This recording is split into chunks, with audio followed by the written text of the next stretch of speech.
once again.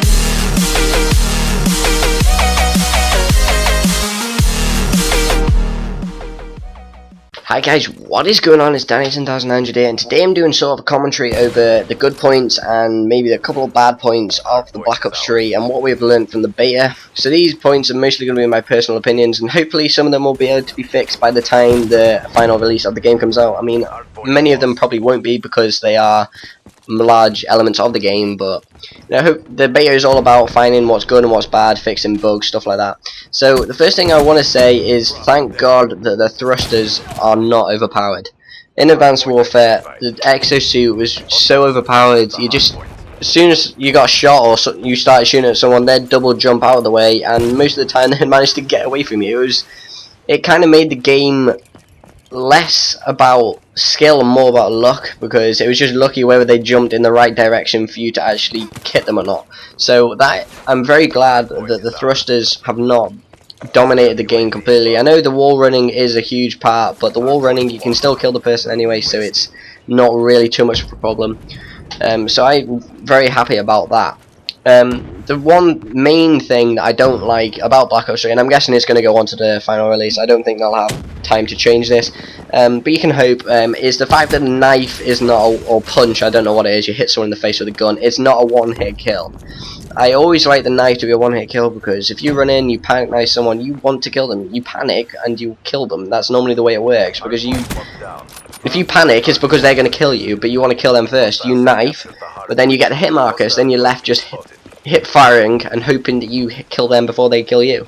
So I don't like that too much. I know you can put a combat knife as your secondary, but I don't know, I think that it's kind of useless, because unless you're doing a gameplay of running around with a combat knife as a challenge, then you're not really going to use the combat knife or anything.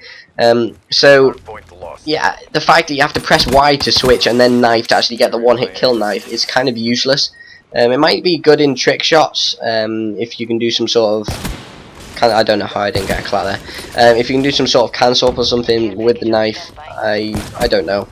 But yeah, the knife seems kind of a bit, I'm kind of a bit annoyed by the knife, and you always want a good solid knife. Like Advanced Warfare, the knife is a bit overpowered, you can punch them from like flipping half a map away.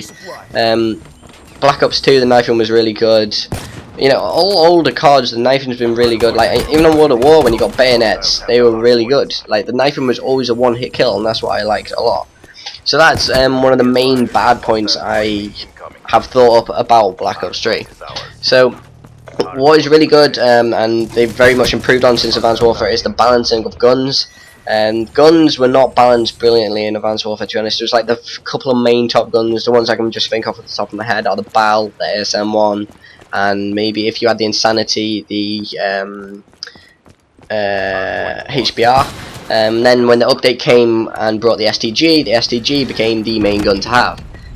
So what this also brought was the element of luck or pay to win, because you could either just get really lucky and get maybe the relic, which is easily the best gun in the game because it killed in like a 2-shot on core, which is ridiculous, or you could just pay and get the gun. So it brought pay to win and luck into the game, which is not really what you want. You want it to be skill based, which is really nice. And that brings me on to the next point, which is there are no skill based matchmaking. It is all about connection. This means that if you play well in your first couple of games and you get a KD of maybe 2 because you got into an easy lobby, that does not mean you get put up with all the flipping pros that absolutely wreck you and then you never get dropped back down. So that is really good. I'm so glad of that. I mean, you'll still get into your hard games that annoy you, maybe the hard games with the LSAT. I don't know, I can't remember what the name is on this. Is it like the Dingo or something? I don't know. But yeah, unfortunately there was an LSAT on this game. So yeah, you'll always get those games, but you will be able to find matches where you fit in right, and hopefully you'll be able to find a couple of matches where you are too good for the people in there and get those really high kill streaks. But yeah, I'm very much glad that they brought it back to connection. The one problem about connection is the beta. I'm pretty sure this will be fixed by the time Black Ops 3 is actually fully released. The beta does lag. You do get into quite a number of laggy games. I know it's not my internet connection because I was playing at, I don't know, 11 o'clock, when no one else at my house is using the internet. I was using wired, and when I'm using wired and no one's else using it, I have a download speed of like 10 megabytes a second, which is pretty good. So I'm very much I'm pretty confident that it will be fixed by Black Ops 3 because it was the beta and there was a couple of problems with it to start off with, and it was never going to be perfect. That's what the beta is for testing. So yeah, there is bad lag on the beta, but I'm pretty sure it will be fixed. What I do like is that the sliding and the wall running are very much like they've been put into the game really well. They will be used a lot, and they're not overpowered like ridiculous, because you can kill someone in a slide and you can kill someone in a wall run, but you can also use it to get away from somebody. So the slide especially, the slides in Ghosts and Advanced Warfare, they kind of weren't really used that much. The only time you really saw someone slide in Advanced Warfare is if they're trying to get that camo. I don't know, what was it, like 50 slide kills or something. Well, that was like one of the only time, that was the only time I ever slided. But yeah, I'm pretty glad that they actually made it so it will actually be using this. You do go a lot faster, and you will be able to use it to get around your enemies on the map. So I'm pretty glad they actually made the slide useful. I know the dolphin dive, a lot of people wanted it back because it was in Black Ops 1 and Black Ops 2, but let's face it, if we're honest, the dolphin dive is just a bit of fun. It was just, you know, you start off, you dolphin dive onto the flag to cap it on domination, but honestly the dolphin dive was kind of useless, if we're honest. It was really fun to use, I'm not going to say that, but yeah, it was kind of useless. The slide will actually be useful to play in the game. Another thing that's good is the graphics on this game seem to have been like upgraded a lot. They've clearly put a lot of time and effort into making these maps. Even though we've only had 4 on the beta, all of them are really good for graphics. I mean, I can't remember which one I'm not a huge fan of. I think it's Hunted, is it? I don't know. Is this one Hunted? I don't know. It's the other one that's kind of like jungly. And yeah, I'm not a huge fan of that. It's not bad, but it's just not my favourite one out of the lot. So yeah, what I also like about the maps is that there's no old Call of Duty feel to them. What I mean by that is you always used to have the maps that felt like you'd played them before. You always used to get that broken city or broken village or whatever, and then you used to get like you just used to get maps that were kind of felt like they've been done over and over on past Call of Duties. And what we've had, I know we've only had 4 maps so far. What I like is that I don't get that feeling with any of these maps yet. So that's really good. They have actually brought in some new things to the game, which is nice. I have heard that there is Nuketown confirmed. I don't know if this is true. I've just heard it off my friends that it's been confirmed, which is, I suppose it's alright. I mean, it'll be good for private match and just messing around with friends. Personally, I flipping hate Nuketown because it's normally full of the LSAT or the Dingo. It is in this game. So yeah, that'll probably be the LSAT heaven again, unless they somehow change the spawns or something. I don't know. They could make Nuketown a really good map, but it's just the fact that the LSATs are ridiculous on it and you just spawn trap you forever.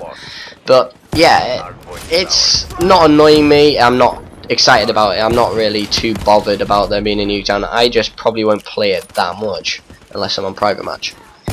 There is, as you know, the specialist abilities are a huge part of the game. The 2 I have actually unlocked are the bow and the gravity spikes. Now I only actually managed to get onto the game for 2 days because I was on holiday when it came out, which is, I was kind of annoyed. I did not realise that I was going to be on holiday. Not that I would have probably changed my holiday just to play on a beta, but I did manage to get 2 days to play on the beta, which was really good, because I didn't expect to get any time when I come back and I found out that the beta was on. So yeah, that was nice, but the special abilities, there are a couple of really overpowered ones. The bees are really overpowered as long as you can use a grenade launcher, and let's face it, what noob can't use a grenade launcher?